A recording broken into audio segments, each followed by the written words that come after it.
News talking about 10,000 ISIS deaths. Is that number accurate?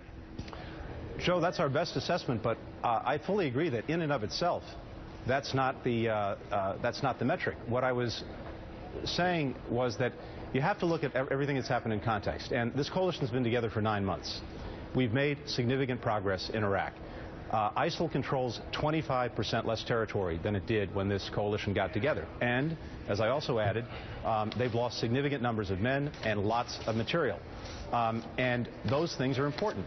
But equally important is what the government of Iraq is doing to be an effective partner on the ground. And equally important are all these other lines of effort, stopping the foreign fighters from getting across borders, stopping them from signing up in the first place, dealing with the humanitarian situation, and stabilizing communities liberated. All of those things have to come together and work together and reinforce each other for us to be successful. And that's exactly what we focused on in Paris. Secretary Blinken, it's Willie Geist. It's good to see you this morning. The president said in an interview a couple of weeks ago that ISIS is on the defensive.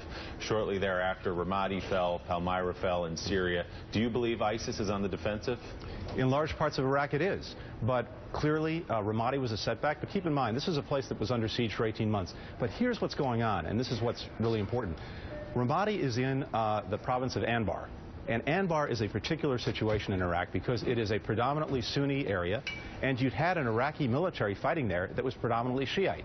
What the Prime Minister of Iraq is doing now is he has put on the table, his cabinet has approved, and now the coalition supports a plan to mobilize the Sunni tribes in a much more efficient, effective, and significant way, bringing more of them into the fight, arming them more quickly, getting them the right kinds of information and training, and making sure that everyone is under a unified command.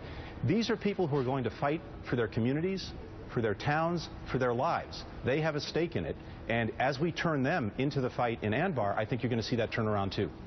Steve Ratner. Hi, it's Steve Ratner.